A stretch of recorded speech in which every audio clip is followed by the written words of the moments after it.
உட்காந்து உட்காந்து பேசுறியான்னு கேட்குறாரு அவர். அது அது என்னை பார்த்தா அப்படி தெரியும் உட்காந்து அது வேற ஒன்றும் இல்லை. எனக்கு வந்து கண்ணில் கொஞ்சம் கோளாறு, ஒரு கண்ணு கொஞ்சம் பார்வை கம்மி. அதனால் நடக்கும்பொழுது கொஞ்சம் நிதானமாக நடந்து வருவேன். எனக்கும் எல்வி சண்முகநாதன் டாக்டருக்கும் ரொம்ப நெருக்கம். ஏன்னா அவர் எதில் ஸ்பெஷலிஸ்ட்டோ அதே நோய்க்கு நான் ஒரு நோயாளி. அந்த குளோக்கோமாங்கிற ஒரு இது அது, அதனால் மேற்கொண்டு பாதிக்காமல் அதை தடுத்து வச்சுருக்குறோம். அதனால் அது நடக்கிறத பார்த்துட்டு உட்காந்து பேசுறியா அப்படின்னு கேட்குறாரு அவர். வேறு ஒன்றும் இல்லை. அது முன்னாடி அங்கேயே உட்காந்து பேசலாம்னு தான் நினச்சேன். அங்கே மைக்கு வைக்கிறதுக்கு இடமில்லாத அளவுக்கு வேறு என்ன எல்லாத்தையும் கொண்டு வந்து வச்சு விட்டார்கள். அதுக்கு மேலே மைக்கு வச்சா கீழே விழுந்துடும். அந்த நல்ல ஒரு துறை இருக்காரே, அவர் ரொம்ப இப்படி எதையாவது பண்ணி எங்களை ஏதாவது பண்ணுவார், ஒரு கோமாளி மாதிரி ஆக்கி விட்டுருவார். அந்த மாதிரி அந்த அந்த இங்கே சரி இது ஒரு கௌரவமாக கொடுத்துருக்குறாருன்னு வச்சுங்க. அந்த கிரீடமும் மாலை, அந்த செங்கோல் கிரீடம், இது இங்கே அரை இந்த இடத்த பொறுத்த வரைக்கும் ரொம்ப கௌரவமாக கொடுத்துருக்காருன்னு வச்சுக்கலாம். நாங்கள் நிஜமாகவே இந்த செங்கோல் இந்த கிரீடத்தை போட்டுக்கிட்டு அந்த கையில் ஒரு குடையை எடுத்துக்கிட்டு நேராக எங்கள் வீட்டுக்கு போகிறேன்னு வைங்க.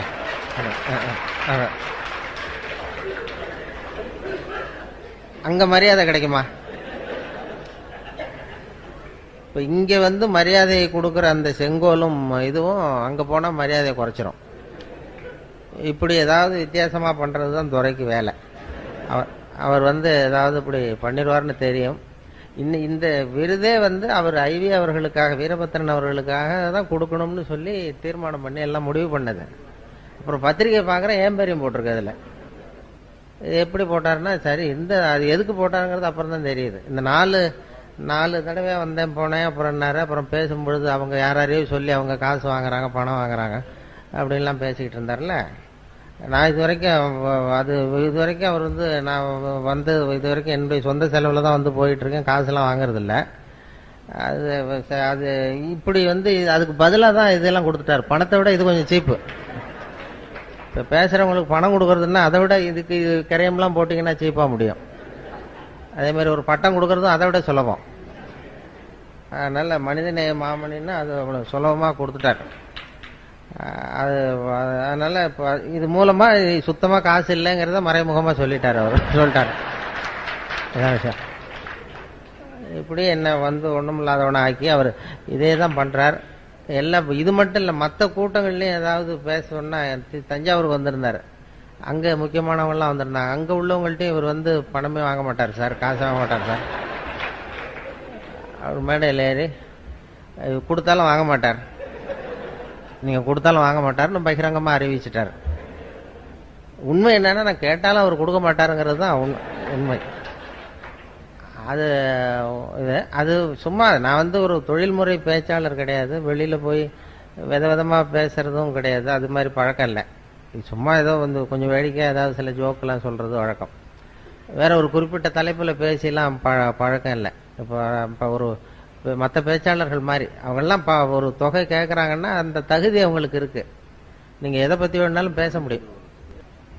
இனிமேல் என்னுடைய வாழ்நாள் பூரா பொன்னாடை தேவைப்படாதுன்னு நினைக்கிறேன். அந்த அளவுக்கு கொடுத்துட்டாங்க. பொதுவாக பொன்னாடை வந்து எங்கேயும் அதிகமாக நான் அதிக கூட்டத்துக்கு போகாததுனால எனக்கு பொன்னாடைகள்லாம் யாரும் போத்துறதில்ல. எதுவும் வேணாங்கிறது பொன்னாடையும் வேண்டான்னு விட்டுருவாங்க. அது மாதிரி பண்ணிடுறது.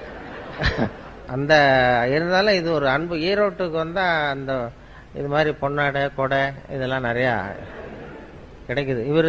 இந்த கொடை நண்பர் வந்து இது முதல் தடவை இல்லை, இது 3வது கொடையோ 4வது கொடையோ தெரியல, எனக்கு கொடுத்துருக்கிறார். 4வது கொடை கொடுத்துருக்கிறார். அதனால் எங்கள் வீட்டில் அப்படியே வீட்டுக்கு வந்தீங்கன்னா கொடையாக தொங்கும் வரிசை. இதெல்லாம் அதான் அன்பை வெளிப்படுத்துகிறதுக்காக அப்படி செய்கிறாங்க. அது எங்களுக்கு என்ன சங்கடம்னா, இதையெல்லாம் இனிமேல் தூக்கிட்டு ரயிலில் போய் சேரணும் பாருங்க, அது கஷ்டம். அதனால் உங்கள்கிட்ட நான் வந்து ஈரோட்டில் உங்ககிட்டையும் நகைச்சுவை மன்றத்துக்கிட்டையும் நாங்கள் வர்றது வெறும் அன்பை மட்டும்தான் எதிர்பார்த்துக்கிட்டு வரோம். வேற இது மாதிரி சுமைகளை எதிர்பார்த்துக்கிட்டு வரல. இப்போ என்னாச்சுன்னா, நாங்கள் சும்மா வர்றதுக்கு அதுக்கு இதுக்கெல்லாம் ஒரு விலை போட்டு கொடுத்தது மாதிரி ஆயிட்டுது. அதுக்கு ஒரு வேல்யூ மாதிரி இது. அதனால எதுவுமே தர வேண்டாம். 5வது தடவை என்ன கூப்பிடுற அபிப்பிராயம் இருந்தா அவர் எங்களுக்காக எதையுமே செய்ய வேண்டாம். சாப்பாடு கூட போட வேண்டாம், நாங்களே அப்படி வளரும். அவங்க வீட்டில் போய் அவர் அவர் என்ன பண்ணுவாருன்னா, ரொம்ப துறையை பற்றி உங்களுக்கு தெரியும், ரொம்ப கஷ்டப்படுறாரு இதை நடத்தணுங்கிறதுக்காக. சொந்த காசெல்லாம் நிறைய செலவு பண்ணுறாரு. அதையெல்லாம் பார்த்துட்டு தான் நீங்கள் எதுக்கு அனாவசிய செலவுன்னு சொல்லி நானே சண்டை போட்டேன். நீங்கள் செலவு பண்ணி இந்த என்ன சார் ஜனங்களை சிரிக்க வைக்கிறோம், அது ஒரு சேவை தானே, அதுக்கு செலவு பண்ண என்ன அப்படிங்கிறது அவருடைய கொள்கை. சரி செலவு பண்ணுங்க, இது அனாவசிய செலவெல்லாம் குறைக்கலாம்ல. இப்போ இந்த கிரீடம் செங்கோல்லாம் நாங்கள் வச்சுக்கிட்டு என்ன பண்ண போகிறோம், இந்த செலவையெல்லாம் குறைச்சிக்கிட்டு நீங்கள் வேற ஏதாவது உபயோகமாக செலவு பண்ணலாமேன்னு சொன்னேன். அது என்னமோ அவருக்கு இப்படி ஒரு இது பரவாயில்ல. அதை அதனால் இந்த செங்கோல்லாம் அவர்கிட்டே திருப்பி போகும்பொழுது அவருக்கே போட்டு விட்டுட்டு அவர் கையிலேயே கொடுத்துட்டு தான் போகணும். ஆனால் தயவு செய்து அந்த கொடுத்த பட்டத்தை திருப்பி கேட்க வேண்டாம் என்று கேட்டுக்கொள்கிறேன். ஏதோ கை தவறி கொடுத்துட்டு போடாது அப்படின்னு கேட்டாருன்னா ரொம்ப கஷ்டமாக இருக்கும். அப்படி பண்ணுறது இந்த வேடிக்கை, இந்த சிரிப்பு அது சொன்னாங்க இல்லையா, அதாவது மனுஷனுக்கே நமக்கு வந்து இயல்பாக நடக்கக்கூடியது இந்த ரெண்டு விஷயம். அதாவது நடக்கிறது, நம்ம நடக்கிறோம் பாருங்க, இந்த நடக்கிறது சிரிக்கிறது, இது ரெண்டும் இயற்கையாக நடக்கணும். அதுக்கு வந்து இப்போ நம்ம உடம்புல இருக்கிற உறுப்புகள்லாம் சரியாக வேலை செய்யறதுக்கு அந்த காலில் மட்டும் பாதத்தில் அழுத்தம் கொடுத்தா போகிறோம். அதுக்காக தான் இந்த பிரகாரத்தில் நடக்கிறது, வெளியில் நடக்கிறதுலாம். அது மனுஷன் வந்து சாதாரணமாக நடக்காமல் இருக்க முடியாது. அதனால் நடந்தால் போதும், உடம்புல இருக்கிற உறுப்புலாம் சரியாக வேலை செய்யுமா. அது எல்லாமே அழுத்தம் வந்து கால் பாதத்தில் போய் முடியுது. அது அப்படி இயற்கை வந்து அப்படி ஒரு அமைப்பை ஏற்படுத்தியிருக்கு. அதாவது பேட்டரி சார்ஜ் பண்ணுறது மாதிரி நடந்தால் போகிறோம். நாம் என்ன பண்ணிவிட்டோம், நடக்கிறதுக்கு பதிலாக வாகனங்களை கண்டுபிடிச்சிட்டோம். சைக்கிளு, காரு, அது இதுன்னு கண்டுபிடிச்சதுனால நடக்கிறது குறைஞ்சி போச்சு. இப்போ இயற்கையாக நடக்க வேண்டிய அந்த நடைங்கிறது இப்போ ஒரு எக்ஸசைஸ் ஆகிட்டுது. அது வந்து ஒரு நடை பயிற்சின்னு கொண்டு வந்துட்டோம். அதுக்கு ஒரு பயிற்சி கொடுக்கணுமா, நான் சாதாரணமாக நடக்கிற வேலை அது ஒரு பயிற்சின்னு கொடுத்து அந்த உடம்பு ஆரோக்கியத்தை காப்பாற்ற வேண்டியிருக்கு. அதே மாதிரி தான் சிரிப்பும் இயற்கையாக நடக்க வேண்டிய ஒன்று. அதுக்கு இப்போ நகைச்சுவை மன்றம்னு ஒன்று ஏற்படுத்தி சிரிப்பை உண்டு பண்ணி உங்களுக்கு இதெல்லாம் பண்ணிக்கிட்டு வேடிக்கை காட்டி ஏதாவது பண்ண வேண்டியிருக்கு. இது சிரிப்புங்கிறது இயற்கையாக நடக்க வேண்டிய ஒரு இயற்கை கொடுத்துருக்கிற ஒரு விஷயம். இந்த விலாக தொட்டா சிரிப்பு வருதுல்ல, அது வந்து இது ஒரு மருத்துவ மையமாக. இந்த விழாவில் தொட்டால் ஏன் மனுஷன் சிரிக்கிறாங்கிறத பற்றி ஆராய்ச்சிலாம் பண்ணாங்க. அது ஒருத்தர் ஆராய்ச்சி பண்ணி ஒருத்தர் சொன்னார், அது இந்த இடத்துல இருக்கிற மென்மையான நரம்புகள் அங்கே போய் முடியுது, மூளையில் சிரிப்பை உண்டு பண்ணுற இடத்துக்கு. அதனால் இங்கே வந்து தொட்டோம்னா அங்கே போய் சிரிப்பை உண்டு பண்ணுது. அதனால் விழாவில் மென்மையான நரம்பு வந்து முடியுது, இது தொட்டதும் அந்த செய்தி மூளைக்கு போய் சிரிக்கிறான் அப்படின்னு ஒருத்தர் கண்டுபிடிச்சார். அதுக்கப்புறம் வந்தவர் இன்னொருத்தர் அதை பற்றி தொடர்ந்து ஆராய்ச்சி பண்ணவர் கேட்டார், சரி நான் ஒத்துக்கிறேன், விழாவில் இங்கே தொட்டால் அந்த மென்மையான நரம்புகள் மூளைக்கு போய் சிரிப்பை உண்டு பண்ணுதுன்னு சொல்கிறீங்க, ஒத்துக்கிறேன். அது ஏன் நானே தொட்டுக்கிட்டா ஏன் சிரிப்பு வரலன்னார். அப்போதான் தெரிஞ்சது முதல்ல கண்டுபிடிச்சதும் பொய்ன்னு, தப்புன்னு. இப்போ என்னன்னா இது வரைக்கும் தெரியாத ரகசியம். அது மனுஷனை வந்து இந்த இடத்துல தொட்டா ஏன் சிரிக்கிறாங்கிற ரகசியம் இது வரைக்கும் யாருக்கும் தெரியாது. அது என்ன சொல்றாங்க ஒரு யூகத்தில், என்ன இது வந்து ஒரு மருத்துவ மையம், இயற்கை கொடுத்துருக்கிற ஒரு மருத்துவ மையமா. இது மாதிரி கிச்சு கிச்சு மூட்டியே நோய்களை குணப்படுத்திக்கலாம் சிரிப்பு உண்டு பண்ணி. இயற்கையாக உடம்புல ஏதாவது இந்த இடத்துல பட்டா சிரிப்பு வந்துடுதுல்ல, அது வந்து அதனால சிரிப்பும் நடையும் வந்து இயற்கையாக நடைபெற வேண்டிய ஒரு விஷயங்கள். அதுக்கு வந்து இப்போ ஒரு பயிற்சி, நடைப்பயிற்சி, அதே மாதிரி சிரிப்பு ஹியூமர் கிளப்பு அதெல்லாம் ஏற்படுத்த வேண்டிய அளவுக்கு நாம் வந்து இறுக்கமாயிட்டோம். மனசு இறுக்கமாயிட்டுது, டென்ஷன் ஆகிட்டுது. அதனால தான் இவங்களுக்கெல்லாம் வேலை இப்போ 67 மாசமாக நடத்த வேண்டியதாக போச்சு பாருங்க. அப்படி பண்ணி சிரிப்பை உண்டு பண்ண வேண்டியிருக்குது. இல்லைன்னா அதுதான் இது வந்து மருத்துவ மையம். மனிதனுடைய விழாப்புறம் வந்து ஒரு மருத்துவ மையம்னு இப்போ ஆராய்ச்சியாளர்கள்லாம் கண்டுபிடிச்சு சொல்கிறாங்க. அதனால் சிரிப்பு வந்து இயல்பாக நடக்கணும். அதனால தான் இப்போ பேசிகிட்டு இருந்தோம் டாக்டர்கிட்ட கூட அதை சொன்னாங்கன்னு. அதாவது மனுஷன் வந்து ஒரு குழந்தைகளை பற்றி ஆராய்ச்சிலாம் பண்ணியிருக்கிறாங்க. சின்ன வயசில் நம்ம பிறந்து 6 வாரத்தில் தான் சிரிக்க ஆரம்பிக்கிறோமா. நம்ம பிறந்து 6 வாரம் 1.5 மாதத்துல தான் சிரிக்க ஆரம்பிக்கிறோம். அது வரைக்கும் ஒன்றும் விவரமாக சிரிக்க தெரியாது. அதனால் ஒரு குழந்தை வந்து ஒரு நாளைக்கு 200 தடவை சிரிக்குதான். இதெல்லாம் அதை பற்றி ஆராய்ச்சி பண்ணி டாக்டர்கள், குழந்தை நிபுணர்கள், ஸ்பெஷலிஸ்ட் சொல்கிறாங்க. ஒரு குழந்தை வந்து ஒரு நாளைக்கு 200 தடவை சிரிக்குது. நம்மெல்லாம் 15 தடவை சிரிக்கிறோமா. அப்படியே குறைச்சிக்கிட்டே வந்தாச்சு. அதனால தான் இப்போ ஹார்ட் அட்டாக்லாம் வருதுன்னு இப்போ கண்டுபிடிச்சிருக்கிறாங்க. 200 தடவை சிரிக்க வேண்டிய குழந்தைத்தனம் அப்படியே குறைஞ்சி போய் கொஞ்சம் கொஞ்சமாக குறைச்சிட்டு வருது. சிரிப்புக்கு வந்து ஜோக்கே தேவைப்படாது. நான் சொன்னல இயல்பான விஷயம்னு, சிரிப்புக்கு ஜோக்குன்னு ஒன்று தேவையே படாது. அது வந்து இந்த நம்ம காலங்காலமாக சிரிப்பு வந்து சிறைப்பட்டு போயிருக்குதான் நம்ம உடம்புல.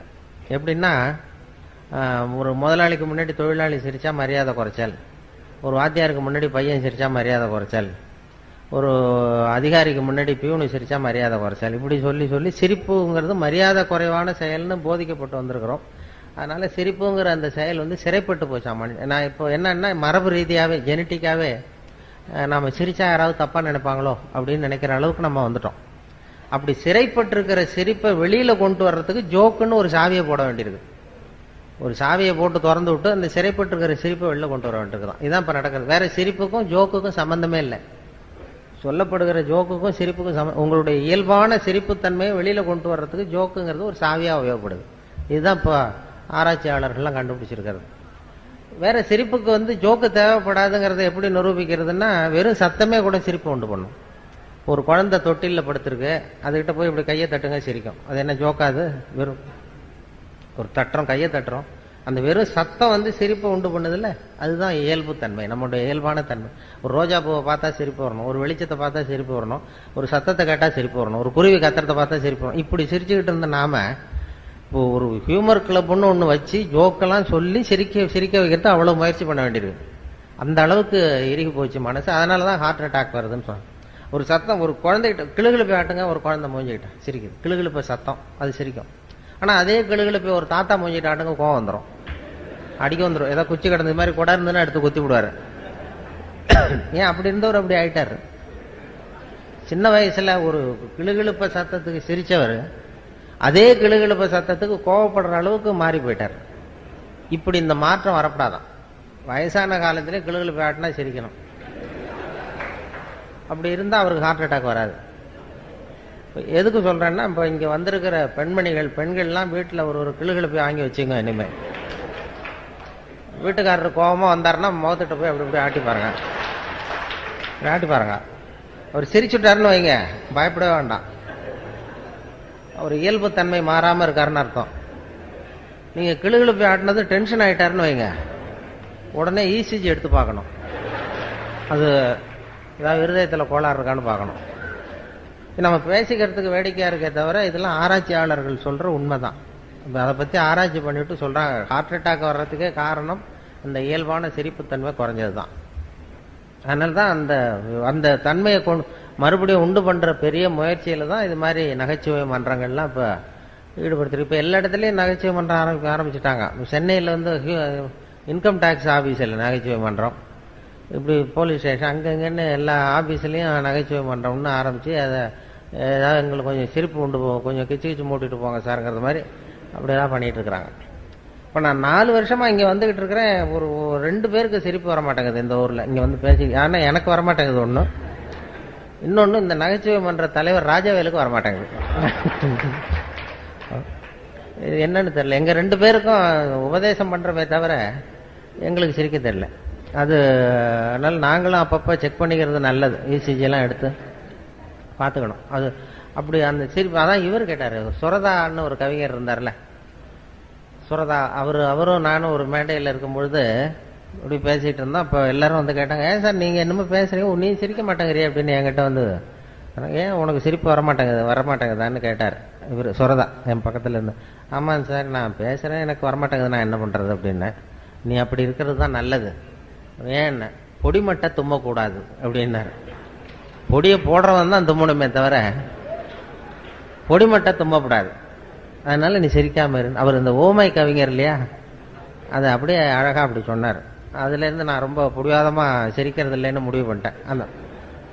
அப்படி அந்த இயல்பான தன்மையிலேருந்து நம்ம மாறக்கூடாதுங்கிறது ரொம்ப முக்கியம். அது இப்ப நம்ம எத்தனையோ எல்லாரும் ஏதோ வேலையில இருக்கீங்க, எத்தனையோ துறைகளில் ஈடுபட்டிருக்கீங்க. ஆனா அந்த இயல்பு தன்மை மாறாம வச்சுக்கணுமா. அதாவது சிரிக்கிறதுக்கு சந்தர்ப்பம் வந்ததுன்னா சிரிச்சிடணும், அதுக்காக டென்ஷன் ஆகக்கூடாது. அதுதான் வாழ்க்கையில சுகமா இருக்கிறது வழி. ஏன்னா குழந்தை தன்மை தான் இருக்கு, குழந்தைத்தனமா நடக்கப்படாதான். ஆனா குழந்தை தன்மைங்கிறது இருந்துகிட்டே இருக்கணுமா. குழந்தைத்தனம்ங்கிறது வந்து வேற, குழந்தை தன்மைங்கிறது வேற. சைல்டு லைக் சைல்டிஷ் அப்படின்னு சொல்றாங்கல்ல ஆங்கிலத்தில், அது மாதிரி குழந்தை தன்மையோடு வாழ கற்றுக்கொள்ளுங்கள், குழந்தைத்தனமாக வாழாதீர்கள். அதுதான் குழந்தைத்தன்மை. அது வந்து எப்போதும் இருக்கும், அது நமக்குள்ள இருந்துகிட்டே இருக்கணும் கடைசி வரைக்கும். அந்த குழந்தைத்தன்மை மாறாம இருக்கணுமா கடைசி வரைக்கும். அப்படி இருந்தா ஹார்ட் அட்டாக்லாம் வராது. இயல்பு தன்மை மாறாம வாழ்க்கைய வந்து இல்லைன்னா என்ன ஆகும்னா, சிரிக்கிறதுக்கு அப்படியே கட்டுப்படுத்திக்கிட்டே வரோம்னு வைங்க, ஒரு கட்டத்துல அப்புறம் ஒரே அடியா சிரிக்க ஆரம்பிச்சிடும் தனியா உட்காந்து. பைத்தியம் பிடிச்ச மாதிரி ஆகிடும். அது அது அது அது என்ன மொத்தமாக சேர்ந்து வந்துடும். தினம் 200 தடவை சிரிக்க வேண்டியது அப்படியே சேர்ந்து அப்புறம் திடீர்னு ஒரு நாள் எல்லாத்தையும் தொடர்ந்து சிரிக்க ஆரம்பிச்சிருவோம். அது அப்படி சில பேருக்கு மனநோய் வந்துடும். அது சொல்லுவாங்க மனநோய் இதை பற்றி. ஏன்னா அந்த இந்த உலகத்தில் அப்படிதான் இருப்பாங்களாம். அதாவது ஒரு இதே சொல்லுவாங்க, சித்த சுவாதீனத்துடன் கூடிய பைத்தியத்தன்மையுடன் வாழ கற்றுக்கொள்ளுங்கள் அப்படின்னு ஒரு உபதேசம் இந்த நூற்றாண்டில். ஏன்னா ஒரு 400 வருஷத்துக்கு முன்னாடி நம்ம எவ்வளவு சுமையோடு இருந்தோமோ டென்ஷனோட அது 40 பங்கு இப்போ அதிகமாகிருக்குதான். 400 வருஷத்துக்கு முன்னாடி நான் மனசு இறுக்கமாயிட்டுது, டென்ஷன். என்ன காரணம்னா புது அறிவியல் கண்டுபிடிப்புகள் புதுசாக கண்டுபிடிக்கிறோம்ல, அது அதில் சௌகரியமும் இருக்குது அசௌகரியமும் இருக்குது. இப்போ இந்த மைக்குன்னு ஒன்று கண்டுபிடிச்சதுக்கு அப்புறம் தான் பவர் கட்டுன்னா டென்ஷன் ஆகிறோம். இது நின்று போடும் உடனே டென்ஷன். லைட்டு நின்று போச்சுன்னா டென்ஷன் ஆயிடும். மின்சாரம்னு ஒன்று கண்டுபிடிச்சதுனால தானே.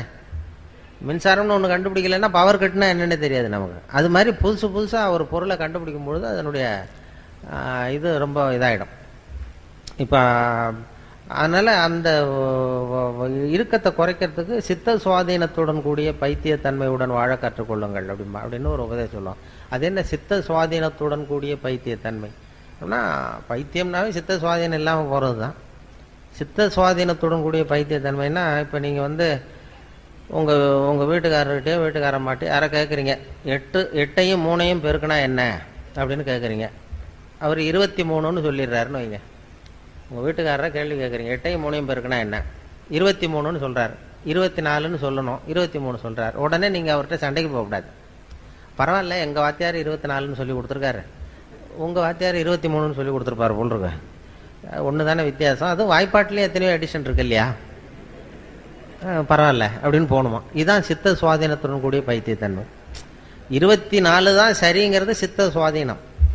23ன்னு சொல்கிறாரு, அதை ஒத்துக்கிறோம் பாருங்க, அதான் பைத்தியத்தன்மை. அந்த மனோபாவம் குடும்பத்திலையும் சரி அலுவலகத்திலையும் சரி வெளி உலகத்திலையும் இருந்ததுன்னா டென்ஷன் வராது, இருதய பாதிப்பு வராது.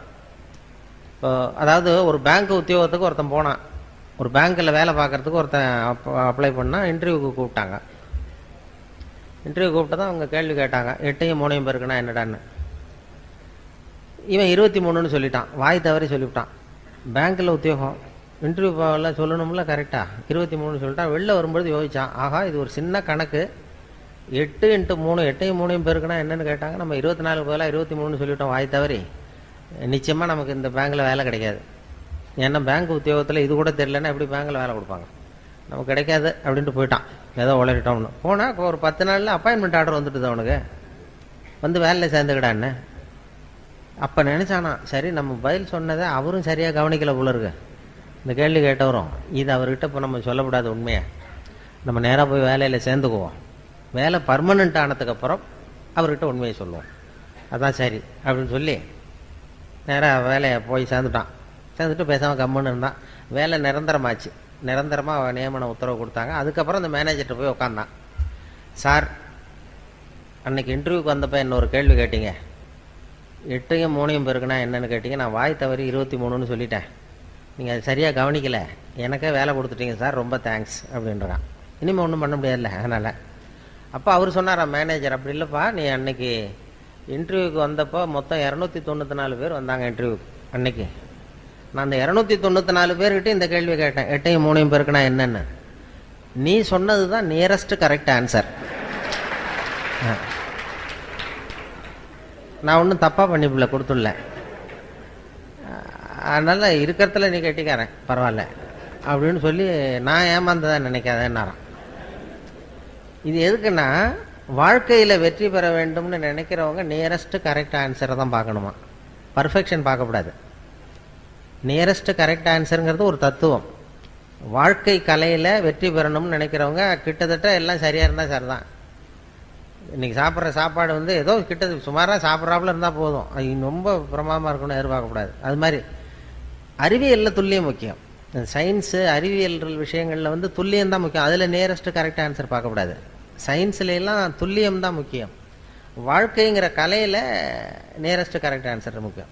அறிவியல் எப்படின்னா, இப்போ ஒரு ராக்கெட்டை செவ்வாய் கிரகத்துக்கு அனுப்புகிறோம்னு வைங்களேன், அது தவறி போய் புதனில் இறங்கி விடுது. பரவாயில்ல, ஒன்று தானே வித்தியாசம், நியரஸ்ட் கரெக்ட் ஆன்சர்னு போடக்கூடாது. அறிவியலில் வந்து துல்லியம் முக்கியம். வாழ்க்கைங்கிற கலையில் கிட்டத்தட்ட சரியாக நீங்கள் நினைக்கிறது மாதிரி 100% நீங்கள் எதிர்பார்க்கறது மாதிரியே உங்கள் கணவரோ அல்லது மனைவியோ இருக்க முடியாது. அதை அந்த நியரஸ்ட் கரெக்ட் ஆன்சர் பார்க்குற மனோபாவம் வந்துட்டுதுன்னு வைங்க, பிரச்சனையே வராது வாழ்க்கையில். ஆனால் அது நம்ம நினைக்கிறது மாதிரியே இருக்கணும்னு எதிர்பார்க்குறோம், சுத்தமாக 100% அப்படியே இருக்கணும்னு நினைக்கிறது. அதனால தான் சண்டை சச்சரவு. பர்ஃபெக்ஷன் ஒன்று உலகத்தில் எதுவுமே கிடையாது. நானாக என் மனசில் ஒரு உருவத்தை வரைஞ்சிக்க வேண்டியது, எதிரில் பார்க்குறது நான் வரைஞ்ச உருவத்தை மாதிரியே இருக்கான்னு நான் பார்க்குறேன். அப்படி ஒத்து போச்சுன்னா அது பர்ஃபெக்டுன்னு ஒத்துக்கிறேன், அது ஒத்து போகலன்னா அது சரியில்லைங்கிறேன். அது கோளாறு நான் வரைஞ்சத்தில் இருக்கே தவிர அந்த பொருளில் இல்லை. அதுதான் முக்கியம், அதுதான் வாழ்க்கையினுடைய நுணுக்கமே. அதுதான் அழகுங்கிறது. அப்படி தான் அழகுன்னு ஒன்று வெளியில் ஒன்றும் கிடையாது, பொருளில் கிடையாது. அழகாய் இருக்கிற பொருளை நீங்கள் விரும்புவதில்லை, நீங்கள் விரும்புகிற பொருள் அழகாக இருக்கிறது அப்படிங்கிறது தான் உண்மை. உங்களுக்கு பிரியமாக இருந்தால் அது அழகாக தெரியும், பிரியம் இல்லைன்னா அழகாக இருக்காது. அதனால் அழகுங்கிறது நீங்கள் விரும்புகிறீங்களா இல்லையாங்கிறத பொறுத்து அமையதே தவிர பொருளில் உள்ள விஷயம் கிடையாது. அது அழகாக இருக்கும். அதான் அழகாக இருக்கிற பொருளை நீங்கள் விரும்புவதில்லை, நீங்கள் விரும்புகிற பொருள் அழகாக இருக்கிறது. அந்த மனோபாவத்தை குடும்பத்தில் நாம் உண்டு பண்ணிட்டோம்னா வாழ்க்கையில் அந்த டென்ஷன் இருக்காது. எப்போதும் அந்த சிரித்து வாழணுங்கிறாங்க இல்லையா, அந்த இயல்பு தன்மையோடு நம்ம வாழறதுக்கு அது ரொம்ப உதவியாக இருக்கும். குடும்பத்தில் எத்தனையோ பிரச்சனைகள் வரலாம், அது சொல்லுவாங்க நிறையா. சின்ன சின்ன ஒரு நல்ல குடும்பங்கிறது எப்படி இருக்குன்னா, அனுசரித்து போகணும், ஒருத்தரை விட்டு கொடுத்து போகணும், சந்தேகம் கூடாது, அப்படி இப்படின்னு சொல்லுவாங்க. அதாவது ஒருத்தன் வந்து ஒரு பொண்ணை கல்யாணம் பண்ணிட்டு வந்தான். குடும்பத்தில் சந்தேகம். அவன் என்ன சொல்லிட்டாங்க எல்லாரும், டே நீ கல்யாணம் பண்ணிட்டு வந்திருக்கிறிய, அந்த பொண்ணுக்கு காது சரியாக கேட்காதுடா அப்படின்ட்டாங்களாம். இவனுக்கு ரொம்ப வருத்தமாக போச்சு. ஆகா, நம்ம கல்யாணம் பண்ண பொண்ணு காது சரியாக கேட்கலன்னு சொல்கிறாங்க, இதை எப்படி கண்டுபிடிக்கிறது, டெஸ்ட் பண்ணணும்னு பார்க்குறான். நேராக போய் உனக்கு காது கேட்குமா அப்படின்னு கேட்டால் சண்டை வந்துடும். இது எப்படியாவது சோதனை பண்ணணும்னு வெளியில் போகிறது மாதிரி போனான். வெளியூருக்கு போனோம், வெளில எங்கேயோ கடத்தருக்கு போனது மாதிரி போயிட்டு திரும்பி வந்தான். திரும்பி வந்து தெருவில் நின்றுக்கிட்டு இன்றைக்கி என்ன சாம்பார் அப்படின்னா பதிலே வரல. ஆஹா, நம்ம கேட்டது தப்பு, சரிதான், காது கேட்கல மனைவிக்குன்னு முடிவு பண்ணிட்டான். அடுத்தது வீட்டுக்குள்ளே வந்து நின்று 2வது தடவையாக கேட்டான். வாசலுக்குள்ளே வந்து நின்றுக்கிட்டு இன்றைக்கி என்ன சாம்பார் அப்படின்னா 2வது தடவையும் பதில் வரல. சரி, ஏமாந்து போட்டோம் நம்ம அப்படின்னு சொல்லிட்டு நேராக அடுப்பங்கரைக்கு போனான். அடுப்பங்கரையில் அந்த பொண்ணு ஏதோ சமைச்சிக்கிட்டு இருக்கு, சமையல் பண்ணிகிட்டு இருக்கு. அது சமையல் பண்ணிகிட்டு இருக்கு, அது காதுகிட்ட போய் இப்படி வச்சுக்கிட்டான் கையை. இப்படி கையை வச்சுக்கிட்டு வேகமாக கத்துறான் 3வது தடவை. இன்றைக்கி என்ன சாம்பார்னு 3வது தடவை கத்துறான்.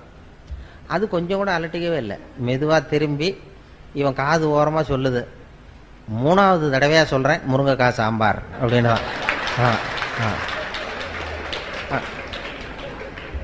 இவனுக்கு காது கேட்கல, இவன் போய் அதை சந்தேகப்படுறான். குடும்பத்தில் இப்படி தான் பிரச்சனை வரும். முதல்ல நம்மகிட்ட இருக்கிற குறை என்னன்னு தெரிஞ்சுக்கிட்டு அடுத்தவங்க பேரில் குறைய கண்டுபிடிக்கணும். நாம் என்ன பண்ணுறோம், முதல்ல அடுத்தவங்க குறைய கண்டுபிடிக்கிறோம். அதனால தான் சிக்கல். குடும்பங்கிறது ரொம்ப அழகாக நடத்த வேண்டிய, வாழ்க்கையில் ரொம்ப புரிந்து கொள்ள வேண்டிய ஒரு கலை அப்படின்னு சொல்லுவாங்க. எங்கள் வீட்டுக்கு ஒருத்தர் வந்திருந்தார். இப்போ சமீபத்தில் ஒரு பத்திரிக்கை கொடுக்க வந்தார், கல்யாண பத்திரிக்கை கொடுக்கறதுக்காக வந்தார். அவரை அழைச்சிக்கிட்டு இன்னொரு இடத்துக்கு போகிறேன், இன்னொரு வீட்டுக்கு பத்திரிக்கை கொடுக்கணும். அவர் வீடு இருக்கிற இடம் தெரியாது, அதனால் அழைச்சிட்டு போகிறேன். அந்த வீட்டில் கணவன் மனைவி 2 பேரும் ஒத்து போகிறதில்ல, அடிக்கடி சண்டை வரும். அந்த வீட்டில் கொண்டு போய் பத்திரிக்கை கொடுக்கணும். நான் அழைச்சிட்டு போகிறேன் இவரை, இந்த ஒரு பெரியவரை. அவங்க 2 பேரும் அடிக்கடி சண்டை போட்டுக்கிறவங்கன்னு தெரியும் அவருக்கு. போய் உட்காந்தோம், காஃபி கொண்டாந்து கொடுத்தாங்க, சாப்பிட்டோம். அப்போ அவங்க அந்த கணவன் மனைவி 2 பேரையும் கூப்பிட்டாரு. 2 பேரையும் கூப்பிட்டு, இதை பாருங்க, இப்போ உங்களுக்கு ஒரு போட்டி வைக்க போகிறேன், நீங்கள் ஜெயிச்சுட்டிங்கன்னா உங்களுக்கு 100 ரூபா அப்படின்னாரு. நான் வேடிக்கை பார்த்துட்டு உட்காந்துருக்கேன்.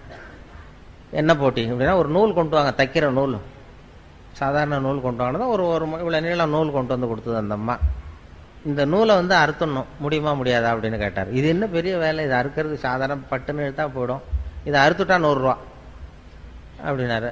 நான் இருக்கிறேன் 2 பேரும் வந்தாங்க, அந்த அம்மாவும் அந்த வீட்டுக்காரனும். நீ 2 பேரும் சேர்ந்து நீங்கள் ஒரு பக்கத்தை பிடிங்க, நான் ஒரு பக்கத்தை பிடிச்சிக்கிறேன், நான் இழுக்கிறேன் நீ இழு, நீங்கள் 2 பக்கமும் 2 பேர் சேர்ந்து அந்த பக்கத்தை பிடிச்சிட்டு இழுங்க, நான் பிடிச்சிட்டு இழுக்கிறேன், அறுத்துருங்க, இழுத்துட்டிங்கன்னா ஆளுக்கு 100 ரூபா தரேன்ருக்காரு. அவங்க ரொம்ப உற்சாகமாக அந்த பக்கத்தை 2 பக்கமும் 2 பேரும் சேர்ந்து பிடிச்சிட்டாங்க. இவர் வந்த பெரியவர் ஒரு பக்கத்தை பிடிச்சிட்டாரு, இழுத்தாருங்க அப்படின்னாரு. அவங்க 2 பேரும் ரொம்ப பலமாக இழுக்க ஆரம்பித்தாங்க. இவர் இழுக்க விட்டுக்கிட்டே போயிட்டு இருக்காரு, பின்னாடியே இழுத்து சுற்றி வராங்க, இவர் பின்னாடியே போயிட்டே இருக்காரு. 10 நிமிஷம் ஆச்சு, அறுக்கவும் முடியல. அப்புறம் எடுத்து விட்டு, இதுதான் வாழ்க்கை, இதை புரிஞ்சுங்க, உங்களுக்குள்ளே சண்டை போட்டுக்காதீங்க அப்படின்ட்டு போயிட்டார். அதான், அதாவது ஒருத்தர் விட்டு கொடுக்கறதுக்கு தயாராக இருந்தால் அது எவ்வளவு மெலிசான நூலாக இருந்தாலும் யாராலையும் இருக்க முடியாது, லேசான இருக்கணும். அதை அவர் உதாரணமாக செஞ்சு காட்டினார். ஒரு பத்திரிக்கை கொடுக்க வந்த பெரியவர் அப்படி பண்ணிட்டு போனார். வாழ்க்கை அப்படி தான் புரிஞ்சுக்கணும். இல்லைன்னா அர்த்தமில்லாத விஷயத்துக்கெல்லாம் குடும்பத்தில் சண்டை போட்டுக்கிட்டு பிரச்சனை விட்டுருப்போம். ஏன்னா நம்ம மனசு இருக்க சுமை வந்து வர வர அதிகமாகிடும். மற்ற வெயிட்லாம் அப்படியே இங்கே ஒரு 10 கிலோ இப்போ வைக்கிறோம்னு வைங்க, இந்த 10 கிலோவை வந்து நாளைக்கு வந்து இதை எடை போட்டு பார்த்தாலும் 10 கிலோ தான், இன்னும் ஒரு மாதம் கழித்து எடை போட்டாலும் 10 கிலோ அப்படியே இருக்கும். ஆனால் மனசில் இருக்கிற வெயிட் இருக்கு பாருங்கள், அது போக போக அழுத்தம் அதிகமாகிட்டு எடை அதிகமாகிறது மாதிரி இருக்கும். அதுக்கு ஒரு உதாரணம் அதுதான் சொல்லுவாங்க. இந்த ஒருத்தர் கையை நீட்ட சொல்லி ஒரு டம்ளரை கொண்டு வந்து, ஒரு டம்ளர் தண்ணியை வந்து உன்னால் தூக்க முடியுமான்னு கேட்டிருக்காரு. இது என்ன ஒரு டம்ளர் தண்ணியை என்ன தூக்க முடியாது என்னால் அப்படின்னா, ஒரு வெத்து பாட்டில் வச்சு இப்படி கையை நீட்ட சொன்னார். ஒரு டம்ளர் தண்ணியை வச்சு தண்ணியை ஊற்றினார். இது என்ன தூக்குறது பெரிய காரியம் அப்படின்னா, சரி அப்படியே வச்சிரு அப்படின்னாரு. ஒரு 10 நிமிஷம் ஆச்சு. சார் எப்போ தண்ணி எடுக்கலாம் கேட்க ஆரம்பித்தான். இருறா இன்னும் ஒரு மணி நேரம் ஆகும் எடுக்கிறதுக்குன்னா, ஐயோ இப்போ முடியாது சார், நம்மளால் முடியாதுன்னா.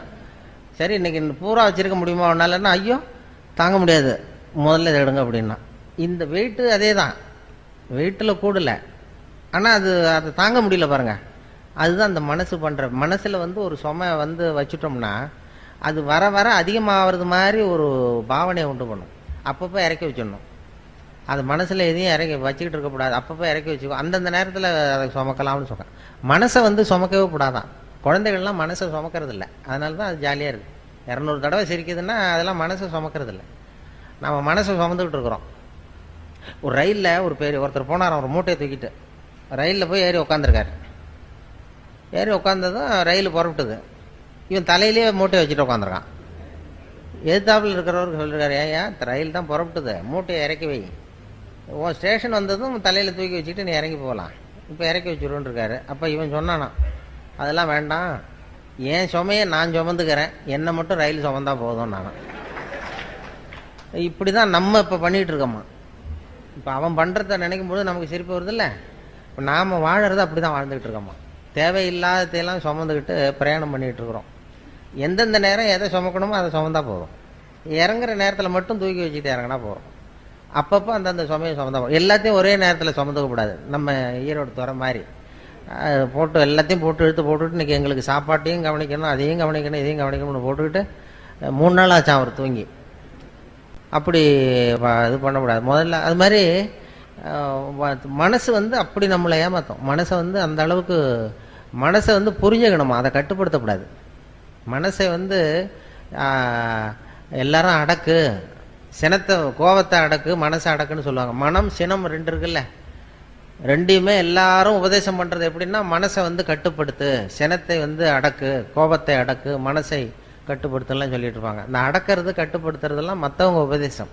இந்த அருள் தந்தை வேதாத்திரி மகரிஷி இருக்கார்ல, அவர் தான் வித்தியாசமாக அதை உபதேசம் பண்ணார். மனசை வந்து அடக்காத, அதை புரிஞ்சுக்கோ, அது சரியாக போடும்.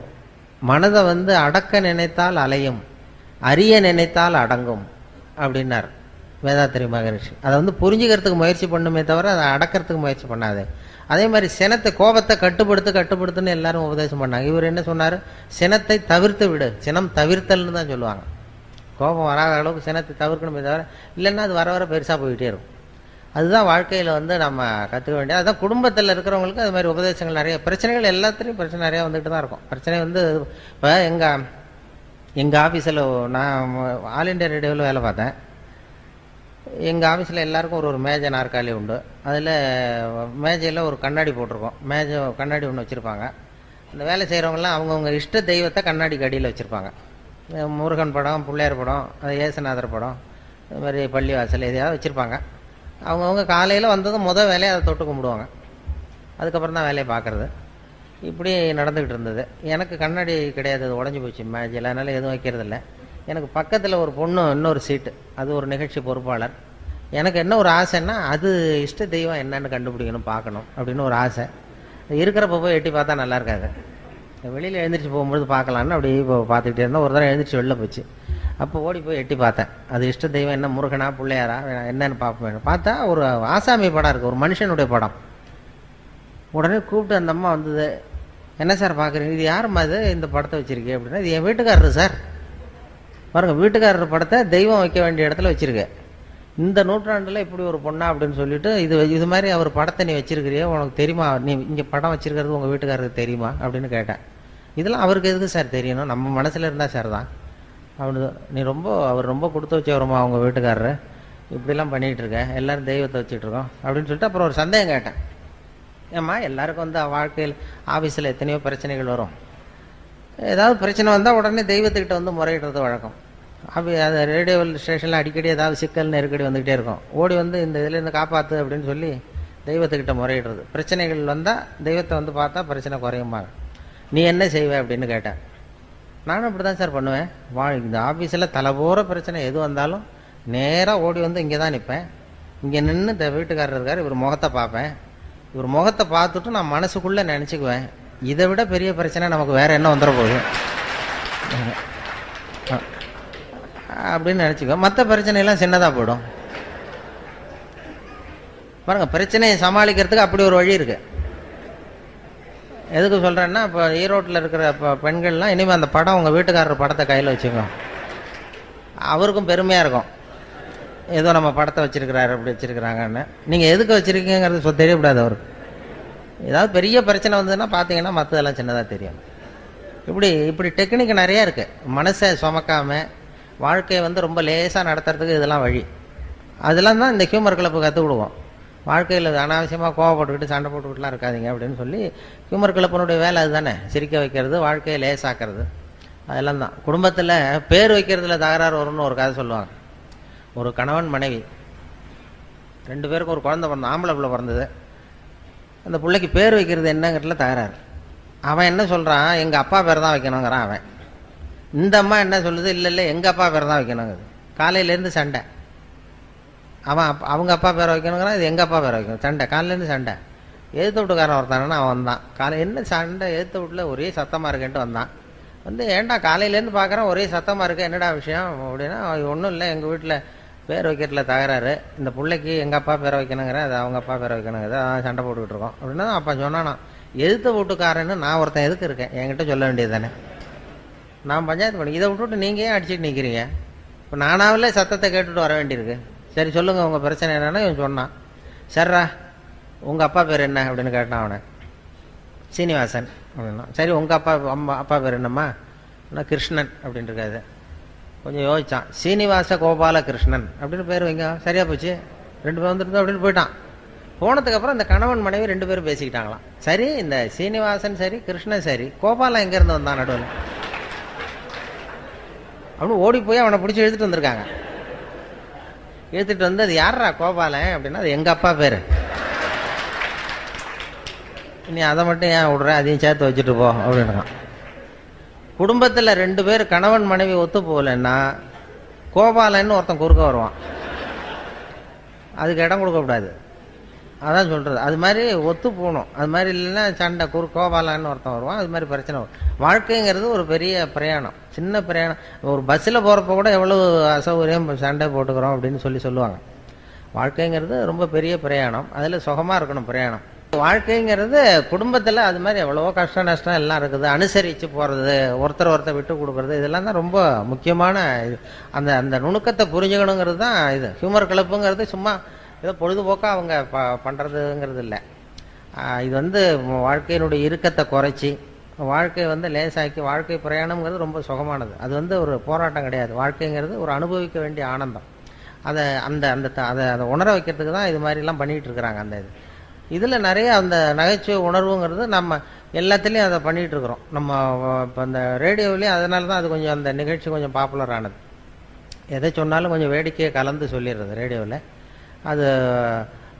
அதனால் அது கொஞ்சம் எந்த விஷயத்தை சொன்னாலும் இந்த கொஞ்சம் கடுமையான விஷயத்த கூட வேடிக்கையாக சொன்னோம்னா இதாக இருக்கும். இப்போ நான் விவசாய ஒலிபரப்பு பிரிவில் இருந்தேன். அதில் இப்போ கோழி பண்ணையை பற்றி பேசுவோம். கோழி பண்ணை வைக்கிறது எப்படி, இது என்ன எப்படி பண்ணுறது, போகிறது வர்றதுன்னு பேசிகிட்டு இருப்போம். அதை கேட்குறவங்க ரொம்ப கம்மியாக இருப்பாங்க. அதனால் என்ன பண்ணுறது, அது கொஞ்சம் வேடிக்கையாக கதையை கலந்து கோழி பண்ணையினுடைய தொழில்நுட்பம்லாம் சொல்லிவிட்டு கோழி பண்ணையை பற்றி சொல்கிறது. அது எப்படின்னா ஒரு கதையை ஒன்று சேர்த்துருவோம் அதில். இப்போ உதாரணமாக ஒருத்தன் என்ன எப்படின்னா, ஒருத்தன் ஒரு கோழி விற்றுக்கிட்டு இருந்தானா ஒரு இடத்துல, கோழிலாம் விற்றுக்கிட்டு இருக்கான். ஒருத்தர் வாங்க வந்தார், இதெல்லாம் என்ன ஒரு கோழிப்பா அப்படின்ட்டு இருக்காரு. அப்போ கோழி வித்தவன் சொல்லியிருக்கான், இந்த பாருங்க இது கோழியா சேவலா அப்படிங்கிறது மட்டும்தான் தெரியும், என்ன ஒரு கோழிங்கிறதெல்லாம் பார்த்து சொல்ல முடியாது அப்படின்னு இருக்கான். இவர் வந்தவருக்கு கோபம் வந்துட்டது, நீ என்னடா அது கூட தெரியாமல் நீ என்னடா கோழி வித்துக்கிட்டு இருக்கிற, கோழியோட முதுகை பார்த்தே அது எந்த ஊர்னு சொல்லிவிடலாம்டா, அது எனக்கு தெரியும் உனக்கு தெரியாதா, அது தெரியாமல் நீ வந்து கோழி விற்க வந்துட்ட, கோழியோட முதுகை பார்த்தாவே அது எந்த ஒரு கோழின்னு தெரியும், அதோ அந்த மூலையில் ஓடுது பாரு அது வந்து நாமக்கல் கோழி, அதில் ஒரு 2 எடுத்து வை, எனக்கு 2 ஓடுது பாரு இது சேலத்து கோழி, இதில் 2 எடுத்து வை, இதோ ஒரு மூலையில் நிற்கிது பாரு அது வந்து ஈரோட்டு கோழி, அதில் 2 எடுத்து வை அப்படின்னு சொல்லிட்டு முதுகை பார்த்தா தெரியும்டா, இதெல்லாம் தெரியாமல் நீ வந்து வியாபாரம் பண்ண வந்துட்டு உனக்கு எந்த ஊர்றான்னு கேட்டிருக்காரு. அவன் முதுகை திருப்பி காட்டினானா, பார்த்து தெரிஞ்சுக்கோ அப்படின்னு. இப்படி ஏதாவது ஒரு வேடிக்கையை சொல்லி கோழி பண்ணையை பற்றிய செய்திகளை சொல்கிறது. ரேடியோவில் அப்படி தான் அந்த விஷயங்களை வந்து சொல்லும் பொழுது இப்படி வேடிக்கையை கலந்து சொல்லும் பொழுது அது கொஞ்சம் நல்லா இதாக போகும். அப்படி பண்ணிகிட்டு இருக்கிறது வழக்கம். அதில் நிறைய அது மாதிரி நிறைய எல்லா செய்திகளும் சொல்லுவோம். அப்போ இப்போ நிறைய இப்போ இதை பற்றிலாம் சொன்னோம் நம்ம. அப்போ அந்த விசாரணை கமிஷன் லஞ்ச ஊழல் அப்படி இப்படின்னு பேப்பரில் வந்தது. அப்போ ஒரு கதையை சொன்னோம் ரேடியோவில். அதாவது ஒருத்தன் தமிழ்நாட்டில் திடீர்னு ஒருத்தன் சாதாரணமாக இருந்தவன் திடீர்னு ஒரு பெரிய கோடீஸ்வரன் ஆகிட்டான். அவன் எப்படி கோடீஸ்வரன் ஆனா, அதை விசாரிக்கிறதுக்கு டெல்லியிலேருந்து 2 அதிகாரிகள் வராங்க. 2 பேர் வந்தான். இவனை பிடிச்சாங்க, டேய் நான் டெல்லியிலேருந்து வந்திருக்கேன், விசாரணைக்கு உன்னை விசாரிக்கிறதுக்காக வந்திருக்கேன், நீ எப்படி கோடீஸ்வரனானே, நீ சாதாரண ஆளாக இருந்த, எப்படி இவ்வளவு பணம் சேர்த்தேன் அப்படின்னு விசாரிச்சிருக்காங்க. உடனே இவன் சிரிச்சானா, இதுக்காகவா சார் மெனக்கிட்ட 2 பேர் அங்கேருந்து வந்திருக்கீங்க டெல்லியிலேருந்து, நான் வந்து பந்தயம் கட்டியே பணக்காரன் ஆகிட்டேன் சார், முறையாக தான் பணம் சேர்த்தேன், பந்தயம் கட்டினேன் ஜெயிச்சா பணக்காரன் ஆகிட்டேன், இதில் என்ன கஷ்டம், இதுக்கு போய் விசாரிக்கிறது அங்கேருந்து மெனக்கிட்டு வந்திருக்கீங்க அப்படின்றான்.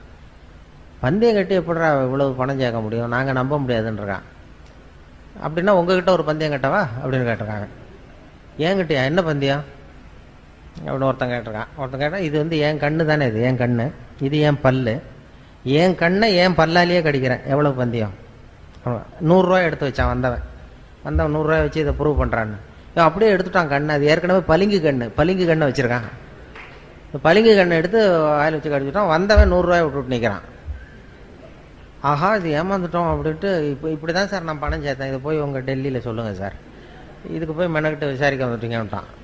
இது கூட இருந்தவனுக்கு கோவம் வந்துட்டு, என்னடா இவன்ட்ட வந்து இப்படி ஏமாந்து போயிட்டோம் அப்படின்னு சொல்லி, நீ விளையாட உனக்கு விசாரிக்க தெரியல அவனை அப்படி போய்ட்டு 2வது ஆள் வந்தான். டே ஒழுங்காக சொல்லு, நீ எப்படி பணம் சேர்த்த, மரியாதையாக சொல்லு அப்படின்றான். சார் அவரை விட நீங்கள் கொஞ்சம் புத்திசாலியாக தெரியுது, நான் பந்தயம் கட்டி தான் சார் பணம் சேர்த்தேன், நீங்களாவது நம்புங்க சார். நான் நம்ப முடியாது அப்படின்னு. அப்போ உங்ககிட்ட இன்னொரு பந்தயம் கட்டவான்றான். அதெல்லாம் முடியாதான் ஏமாத்திவிட்டியா அப்படி அவனை அப்படின்னா, இல்லை சார் அவர் ஏமாந்தது இது பளிங்கு கண்ணு, அதனால் ஏமாந்துட்டார், உங்ககிட்ட பணம் கட்டுறது நெஜங்கண்ணுலேயே கட்டுறேன், இது வந்து நெஜங்கண்ணு பளிங்கு கண்ணு கிடையாது, இந்த கண்ணை பல்லால் கடிக்க முடியுன்றான். அவன் ஒரு 100 ரூபாய் எடுத்து வச்சானா, வச்சது அப்படியே பல் செட்டை கட்டினான் தனியாக, கேட்டு கடிச்சுட்டான். அவனும் 100 ரூபாய் விட்டான், எடுத்து வச்சுக்கிட்டு, இப்படி தான் சார் நான் பணம் சேர்த்தேன், இதுக்காக டெல்லியிலேருந்து மெனக்கிட்டு வந்திருக்கேன், போய் சொல்லுங்கள் சார் அப்படின்னு தான். அவன் கிடுகிடுன்னு டே வந்துடுறான், இனிமேல் அவன்கிட்ட பேச்சு கொடுக்காத, மேற்கொண்டு பேசினா மறுபடியும் ஒரு பந்தயம் கட்டுவான், திரும்பி நம்ம டெல்லிக்கு போகிறதுக்கு பணம் சரியாக இருக்கா பாரு அப்படின்னா, ரயில் டிக்கெட்டுக்கு சரியாக இருக்கடான்றான். அப்போ மேற்கொண்டு அவன்கிட்ட பேசாத, இப்படியே ஓடி போடுவோம், போய் நம்ம அதிகாரிகிட்ட சொல்லிடுவோம் அப்படின்ட்டு, ரொம்ப தேங்க்ஸ் சார் அப்படின்னா, இருங்க சார் இருந்து சாப்பிட்டு போகலாங்கிறான். அதெல்லாம் ஒன்றும் வேண்டாப்பா, நீ இப்போ சாப்பிட்ற அப்புறம் பந்தயம் கட்டுவா அவ்வளோ வேண்டான்னு சொல்லி ஒரே வேகம் ஓடி போய் இப்போ ரயில் ஏறி டெல்லிக்கு போயிட்டானுவோம். டெல்லிக்கு போய் அந்த ஜூனியர் அதிகாரிகள் 2 பேரும், இந்தியாவுக்கே தலைமை அதிகாரி அவர்கிட்ட போய் சொல்லிட்டான், சார் தமிழ்நாட்டுக்கு போனேன், அந்த ஆளை பார்த்தேன் விசாரித்தேன், அது ஒன்றும் சரியாக வரல சார், பந்தயம் கட்டியே பணம் சேர்த்தேன்னு சாதிக்கிறான், எங்ககிட்ட ஒரு 200 ரூபாய் வாங்கிட்டு விட்டான் சார் அப்படின்னு தான் அவருக்கு கோவம் வந்துட்டுது. நீ போய் அவனுக்கு 200 ரூபா கொடுக்கறதுக்காக இங்கேருந்து போனீங்க, உங்களுக்கு அனுபவமே 10ல் ஒருத்தர் எப்படி விசாரிக்கிறதுன்னு, எத்தனை பேர் இருக்கீங்க நம்ம இந்தியா பூரா விசாரிக்கிறதுக்கு, அவங்களெல்லாம் ஒரு ஹாலில் கொண்டாந்து உட்கார வை, நான் வந்து கிளாஸ் எடுக்கணும், உங்களுக்கு எப்படி விசாரிக்கிறதுனே உங்களுக்கு தெரியல அப்படின்ட்டுருக்கார் பெரியவர், அவர் இந்தியாவுக்கே தலைமை அதிகாரி, எனக்கு அனுபவம் ஜாஸ்தி அப்படின்னு. சரி இன்னும் 30 பேர் இருக்கோம் சார் அப்படின்னா, 30 பேரையும் ஒரு ஹாலில் உட்கார வச்சு அந்த பெரியவர் வந்து உட்காந்துருக்காரு. ஒரு ஆள் தமிழ்நாட்டுக்கு போய் அந்த ஆளையும் கூப்பிட்டுட்டு வாங்க, வர்ற வரைக்கும் அவன்கிட்ட பேச்சு கொடுக்காதீங்க, யாரும் பந்தயம் கட்டுவான், பேசாமல் கொண்டு வா அவனும் வந்து ஒரு ஆள் பிடிச்சி எடுத்துகிட்டு போட்டான். அவனை மேடையில் அவர் நிற்கிறார் பெரியவர், பக்கத்தில் அவன் நிற்கிறான், எதிரில் அந்த ஜூனியர் அதிகாரிகள் 30 பேர், அவங்களுக்கு முன்னாடி இவர் விசாரிக்கிறார், ஏன்பா எப்படி பணம் சேர்த்த என்கிட்ட சொல்லு, நான் இந்தியாவுக்கே தலைமை அதிகாரி, எனக்கு வந்து அதிகாரங்கள் ஜாஸ்தி, எனக்கு அனுபவமும் ஜாஸ்தி, என்கிட்ட உண்மையை சொன்னீங்கன்னா உன்னை வந்து அப்ரூவர் ஆக்கிடுவேன், தண்டனையே இல்லாமல் பண்ணிடுவேன், இல்லை தண்டனையை குறைச்சி கூட கொடுக்கலாம், அதனால் எனக்கு அதிகாரம் இருக்குது, என்கிட்ட உண்மையை சொல்லு, நீ எப்படி பணம் சேர்த்த அப்படின்னு கேட்டார். அப்போ சொன்னானே, சார் நீங்கள் எல்லாத்துக்கும் எல்லாரை விட அனுபவம் ஜாஸ்தியாக இருக்குது, அதனால் நீங்களாவது நம்புங்க சார், நான் பந்தயம் கட்டி தான் பணம் சேர்த்தேங்கிறாங்க. நம்ப முடியாதான் இருக்காரு. அப்போ உங்ககிட்ட ஒரு பந்தயம் கட்டவா அப்படின்றான். அங்கே தலைமை அதிகாரி, என்னடா என்னட்ட அதெல்லாம் வேண்டாம்டா, எங்கள் ஆளை ஏமாற்றிவிட்டியே அப்படின்ட்டுருக்காரு. வேண்டாம் சார், உங்கள் ஆளை ஏமாத்தினது வேற, அது வந்து என் உடம்பை பற்றின ரகசியம், என் கண்ணு பளிங்கு கண்ணுங்கிறது அவருக்கு தெரியாது, ஏமாந்துட்டார். என் பல்லு வந்து பல் செட்டு கட்டியிருக்காங்கிறது அவருக்கு தெரியாது, அதனால் ஏமாந்தார். இப்போ நான் உங்ககிட்ட பந்தயம் கட்டுறது உங்கள் உடம்பை பற்றின ரகசியம், என் உடம்பை பற்றி வேண்டாம் அப்படின்னா. என் உடம்புல என்னடா ரகசியம்னு இருக்கார் அவர். ஒன்றும் இல்லை சார், இப்போ முதுகில், உங்கள் முதுகில் இடுப்புக்கிட்ட 1 ரூபா அகலத்துக்கு கருப்பாக ஒரு மச்சம் இருக்குது, உண்டா இல்லையா அப்படின்றான். இல்லைன்னு தெரியும் அவருக்கு. இல்லைடா அப்படின்ட்டுருக்காரு. நேற்று வரைக்கும் இல்லை சார், இந்த வினாடி இருக்குது, இந்த நிமிஷம் இருக்குது, மச்சம் இருக்குது அப்படின்னா. இதை நீ நிரூபித்து காட்டுறான்னு 100 ரூபா எடுத்து வச்சார் இந்த பெரிய. இவனும் 100 ரூபா வச்சான். சட்டையை கட்டி காட்டினார், மச்சம் இல்லை. ஏமாந்துட்டான், இவன் ஏமாந்து போயிட்டான். உடனே அந்த பெரியவர் 200 ரூபா எடுத்து வச்சுக்கிட்டு, தோழர்களே இப்படி தான் விசாரிக்கணும், என்ன இருந்தாலும் எனக்கு அனுபவம் ஜாஸ்தி, இப்போ என்கிட்ட தோற்று போட்டான் பாருங்க இவன் அப்படின்னு சொல்லிட்டு இருக்காரு. அப்போ இவன் சொன்னானா, சார் நிஜமாகவே இந்த பந்தயத்தில் நீங்கள் ஜெயிச்சுட்டீங்க, இந்த பந்தயத்தில் உங்களுக்கு வந்து 200 ரூபா லாபம் ஒத்துக்கிறேன், ஆனால் இதே பந்தயத்தில் எனக்கு 2900 ரூபா லாபம்ன்றான். என்னடா பண்ண அப்படின்ட்டுருக்காரு. உங்களுக்கு தெரியாமல் இந்த 30 பேர்கிட்டையும் தனித்தனியாக ஒரு பந்தயம் கட்டியிருக்கேன். என்ன பந்தயம்டா கட்டினேன்னு கேட்டிருக்காரு. அது ஒன்றும் இல்லை சார், உங்கள் எல்லாரும் முன்னாடியும் உங்கள் மேலதிகாரியை சட்டையை கேட்ட வைக்கிறேன் அதுக்கு பண்ண. அவன் கூட்டம் பண்ணிட்டேன் சார் அப்படின்னு தான் அவர் அசந்து போயிட்டார்.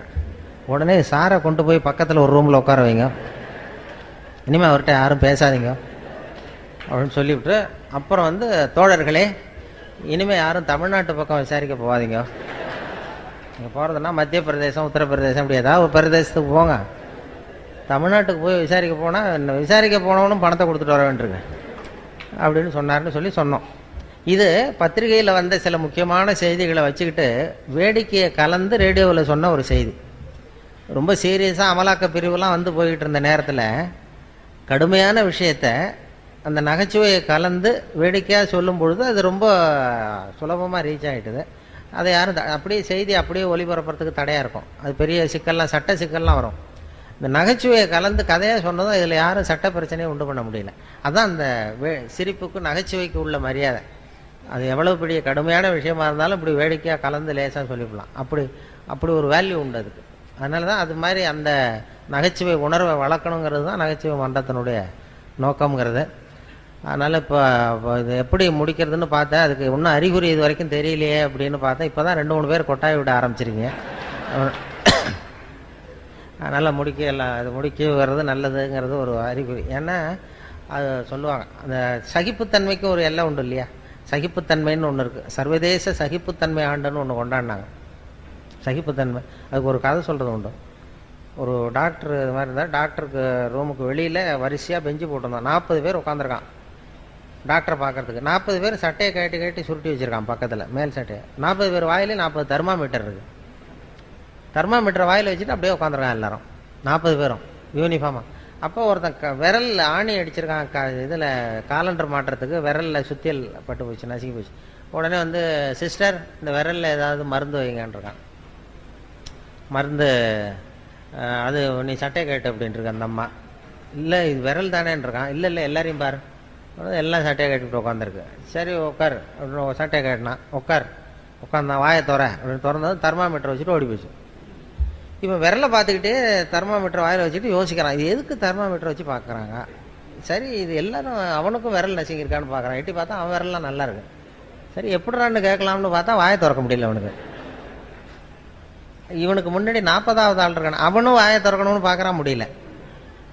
இந்த 40 பேரும் வரிசையாக 40 கதையோடு உட்காந்துருக்கான். சட்டையை கட்டி வச்சுருக்கான். பலூன் மாதிரி உப்பிருக்கு, கண்ணு செவந்திருக்கு, பலூன் மாதிரி வாய் உப்பிருக்கு, பேச முடியல. என்ன பண்ணுறதுன்னு அப்படியே சகிச்சுக்கிட்டு உட்காந்துருக்கான். ஒரு 15 நிமிஷம் கழித்து அந்த நர்ஸு ஓடி வந்தது. நர்ஸு ஓடி வந்து எல்லா தெர்மாமீட்டரும் எடுத்துக்கிட்டு அவங்கவுங்க பேர் எல்லாத்தையும் குறிச்சிக்கிட்டு அப்படியே போய் அப்புறம் போய் டாக்டர் ரூமுக்கு ஓடி போச்சு. அதுக்கப்புறம் இவன் ஆரம்பித்தான், இந்த 41வது ஆள். உலகம் ரொம்ப கெட்டு போச்சுப்பா, எதுக்கு தெர்மாமீட்டர் வச்சு பார்க்குறதுன்னு ஒரு விவசாயம் இல்லாமல் போச்சு. விரலை நசுக்கிட்டு வந்திருக்கிறேன், இதுக்கெல்லாம் தெர்மாமீட்டர் வச்சு பார்க்குறாங்க. ரொம்ப அக்கிரமம், அநியாயம், இதுக்கெல்லாமா சட்டையை கேட்டு சொல்கிறேன், நான் விட போகிறதில்ல, இது உண்டு இல்லைன்னு பார்க்க போகிறேன்னு கத்துறான். அப்போ இந்த 40வது ஆள் சொன்னான் பொறுமையாக, இந்த பாருப்பா, இது சர்வதேச சகிப்புத்தன்மை ஆண்டு, இது சகிப்புத்தன்மையை இந்த இடத்துல தான் நீ கற்றுக்கணும். இது மாதிரிலாம் ஒரு அசட்டுத்தனமாக இது மாதிரிலாம் துள்ளாத, கொஞ்ச நேரம் மரியாதையாக வாழை சுட்டிட்டு உட்கார், இப்படிலாம் கத்தாத அப்படின்றான் இந்த 40வது ஆள். அப்படி சொன்னதும் இவனுக்கு இன்னும் கோவம் வந்துட்டுது. நீ எனக்கு இவ்வளவு புத்தி சொல்றியடா, நீ எதுக்கடா வந்தேன்னு கேட்டுருக்கான். நான் தபால் கொடுக்க வந்தவையா?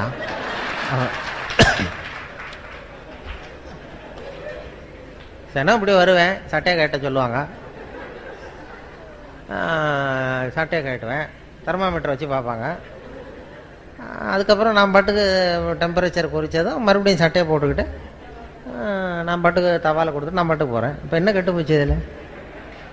அதனால் எல்லோரும் நல்லா சகிப்புத்தன்மையை வளர்த்துங்கப்பா அப்படின்னு சொன்னாராம். அது மாதிரி சகிப்புத்தன்மையை வளர்த்துக்கிறதுக்கும் இது மாதிரி கூட்டங்களில் நீங்கள் பயன்படுத்தணும். அது மாதிரி ஒரு நல்ல ஒரு எவ்வளோ நேரம் பேசினாலும் இப்படி பொறுமையாக உட்காந்துருக்கிறதுங்கிறதே ஒரு பெரிய சகிப்புத்தன்மை தானே. அதனால் அது ஒரு பெரிய விஷயம். ஏன்னா பேசுறது பேச்சுங்கிறது பெருசு தான், ஆனால் மௌனம் அதை விட பெருசுமாங்க. பேசுறது இந்த பேச்சாளர்களுக்கு அது ஒரு பெரிய இது வந்துடும். அப்படி வந்த ஏன்னா சில பேர் ஆரம்பிக்கும் போது தெரியும், முடிக்க நேரம் போகிறது பேசுகிறவங்களுக்கு தெரியாது, உட்காந்துருக்கிறவங்களுக்கு தான் தெரியும். உங்கள் முகத்துலேருந்து தான் கண்டுபிடிக்கணும். அது கண்டுபிடிச்சி அப்படி பண்ணுறது வழக்கம்.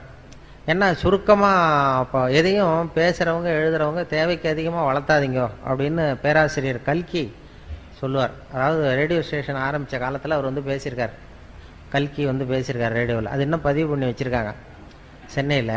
அதில் அவர் சொல்கிறார், தேவைக்கு அதிகமாக எதையும் வளர்த்தாதீங்க எழுதுகிறவங்க பேசுகிறவங்க அப்படிங்கிறதுக்கு ஒரு உதாரணம் ஒன்று சொல்கிறார். என்ன உதாரணம் கல்கி சொல்கிறாருன்னா, ஒரு உதாரணம், ஒரு நாள் காஞ்சிபுரம் உபய வேதாந்த தேசிக சுவாமிகள் தன் வீட்டு வேலைக்காரன் குப்பனை கூப்பிட்டு, அடை குப்பா, நீ உடனே ஸ்ரீபெரும்புதூர் ஓடிப்போய் திருவேங்கடாச்சாரியை சந்தித்து திருக்குடந்தையிலே இருந்து இங்கே வந்திருக்கிற திருநாராயண ஐயங்கார் சுவாமிகள் திருக்கோவில் ஆராதனைக்கு திருத்துழாய் எடுத்து திரும்புகையில் திருக்குளத்தில் திருப்பாசி வழுக்கவே திருவடி தவறி விழுந்தார் என்று சொல்லிவிட்டு வா அப்படின்னு எழுதினாராம். சொல்லிவிட்டு என்ன சொல்லிடுவியா அப்படின்னா, சொல்லிடுறேன் சாமின்னு இருக்கான் குப்பை.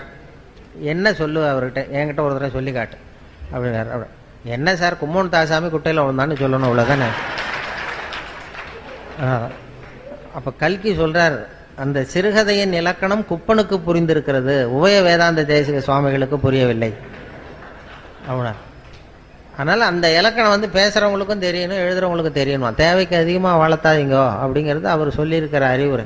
இல்லைன்னா உங்களுக்கு தான் கோபம் வரும் எல்லாம் பண்ணுறது. ஏன்னா நான் ஒரு அடையாளம் வச்சுருக்கேன், எப்போ எங்கெங்கே எப்படி எப்போ முடிச்சுக்கிறதுங்கிறத. என்னை வந்து சென்னையில் இந்த எல்கேஜி யூகேஜி பிள்ளைங்கள்ட்ட கூப்பிட்டு போய் பேச விடுவாங்க. யூகேஜி எல்கேஜி பிள்ளைங்க அங்கே போய் காக்கா கதை நரி கதை ஏதாவது சொல்லிகிட்டு இருப்பேன். அப்போ அவங்க பொறுமை இழக்கிறது எப்போன்னு எப்படி கண்டுபிடிப்பேன்னா, அடையாளம் அந்த வரிசையில் இருக்கிறவன் தரையை கீறுவான் லேசா அப்படி, இல்லைன்னா பக்கத்தில் இருக்கிறவன ஒரு குத்துவான், ஒரு பென்சிலால் குத்துவான். அதாவது அவன் பொறுமை இழக்கிறான்னு அர்த்தம். அதாவது போதும் நிறுத்திக்கோன்னு நமக்கு சிக்னல் இது. இல்லைன்னா அம்மா ஞாபகம் வந்துட்டுது, அல்லது பிள்ளைக்கு பசி வந்துட்டுது, அல்லது அம்மா ஞாபகம். அதனால் குழந்தைகளுக்கு அதுக்கு மேலே வளர்த்துறது, அதை வச்சு முடிச்சுக்குவேன். அது ஒரு அழகான அடையாளம். அது அந்த குழந்தைகள்கிட்ட பேசும்பொழுது, ஸ்கூலில் பேசும்பொழுது ஹைஸ்கூல்லாம் கொட்டாய் விடுவாங்க, ஒரு 10 பேர் வாயை திறக்கிற வரைக்கும் பார்க்குறது முடிச்சுடுறது. காலேஜ்னால் விசில் அடிப்பாங்க, அந்த கடைசியிலேருந்து விசில் வரும், அடித்தா முடிச்சுங்கோ இதுதான் மரியாதை அப்படின்னு அர்த்தம். அதுக்கு அப்படி ஒரு இது, அதுக்கு ஒவ்வொன்றுக்கு சிக்னல். எதுக்கு சொல்ல வர்றேன்னா, எனக்கு ரொம்ப பிடிச்சது சென்னையில் இந்த பென்ஷனர் அசோசியேஷன் ஒன்று இருக்குது அண்ணா நகரில். அதில் எல்லாம் 80 வயசை தாண்டினவங்க, எல்லாம் பழைய காலத்து ஜட்ஜு, நீதிபதிகள், பழைய காலத்து போலீஸ் அதிகாரிகள், பழைய காலத்து கலெக்டர்கள், இவங்கெல்லாம் இருக்காங்க. அதில் எல்லாம் 80-90 வயசு, ஒரு காலத்தில் பெரிய உத்தியோகத்தில் இருந்தவங்க. அவங்கெல்லாம் கூப்பிட்டு என்னை பேச விடுவாங்க. அப்போ அந்த ஆன்மீக விஷயங்கள் தான் அவங்களுக்கு பேசணும்னு பேசுவோம். அப்போ தான் எனக்கு டைம் லிமிட்டு கிடையாது, எவ்வளவு நேரம் வேணாலும் நான் பாட்டு பேசிக்கிட்டே இருப்பேன். அவ்வளவு பேரும் எவ்வளவு நேரம் ஆனாலும் அசையாமல் என்னையே பார்த்துக்கிட்டு இருப்பாங்க. அது என்ன காரணம்னா, காது கேட்காது.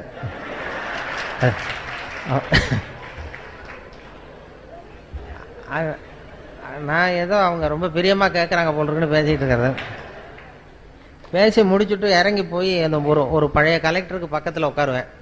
அவர் மெதுவாக தலையை மட்டும் திருப்புவார். திருப்பி முடிச்சுட்டிங்க போல் இருக்கு அப்படிவார். எப்படி சார் கண்டுபிடிச்சிங்க அப்படின்னா, தான் இறங்கி வந்தீங்கல்ல கீழே அப்படிவார். அப்புறம் நானே அவங்கள கேட்டேன், ஏன் சார் உங்களுக்கு தான் புரியல, அப்புறம் எதுக்கு என்னை திருப்பி கூப்பிட்றீங்க இல்லை, கொஞ்சம் கொஞ்சமாக புரிஞ்சுக்கலாம் இல்லையா. அப்படி தான் ஒரு துறையும் என்ன கூப்பிட்றது அப்படி தான் போல இருக்கு. ஏதோ 4 தடவை 5 தடவை அவர் பாட்டு கூப்பிட்டு இந்த ஏதாவது பட்டத்தை கொடுத்து எதையாவது கொடுத்து இதான் உனக்கு இந்த தடவை அப்படின்னு சொல்லி அனுப்பிச்சிடுறாரு. அப்படி பண்ணுறது ஏன்னா இது மாதிரி பேசிக்கிட்டு இருக்கிறப்பயே ஒரு கூட்டத்தில் வரிசையில் இருந்தவர் என்னத்தையோ சிப் பேக் என்னத்தையோ எடுத்தா ரிவால்வர். பேசுகிறவர் அப்படியே நிறுத்திவிட்டார். ஏன் சார் போதும்னா நிறுத்திட்டு போகிறேன், இதுக்கே துப்பாக்கிலாம் காட்டி பயமுறுத்துறீங்கன்னு இருக்கார். இப்போ அவர் சொன்னார், எழுந்திரிச்சு, ஐயோ துப்பாக்கியை காட்டு பயப்படாதீங்க சார், துப்பாக்கியை பார்த்துட்டு நீங்கள் எவ்வளோ நேரம் வேணாலும் பேசுங்க சார், இது வந்து உங்களை சுடுறதுக்கு இல்லை, உங்களை இங்கே அழைச்சி வந்தவரை சுடுறதுக்கு அப்படின்னாராம். அப்படி பார்த்தா என்னை அழைச்சிட்டு வந்தவர் அவர் துரை வந்து ரொம்ப சௌக்கியமாக இருந்தால் தான் ரொம்ப காலத்துக்கு இந்த நகைச்சுவை மன்றம் நடக்கும். அதனால் அவருடைய சௌக்கியமும் முக்கியம். அந்த தலைவர் இவர் இருக்கார் ராஜவேலு, அவங்கெல்லாம் ரொம்ப காலத்துக்கு சௌக்கியமாக இருந்தால் தான் இந்த நகைச்சுவை இதெல்லாம் நடக்குங்கிறதுனால அதனால் இயல்புத்தன்மை மாறாமல் வாழ கற்றுக்கொள்ளுங்கிறது தான் இவங்களுடைய மெசேஜ். நம்முடைய இயல்புத்தன்மையிலேருந்து மாறாத வாழ்க்கையை லேசாக எடுத்துக்கிட்டு போவோம். இப்போ நான் வந்து உங்களுக்கு பெரிய உபதேசம்லாம் பண்ணுறதுக்காக வரல, அந்த தகுதியும் கிடையாது. அந்த இயல்புத்தன்மை மாறாமல் ஒரு மனுஷனுக்கு 200 தடவை குழந்தை இயல்பு சிரிக்கிற தன்மை இருக்குன்னு சொன்னேன் இல்லையா, அந்த இயல்புத்தன்மை உங்ககிட்ட இருக்கான்னு ஒரு மணி நேரமாக சோதனை பண்ணி பார்த்தோம்.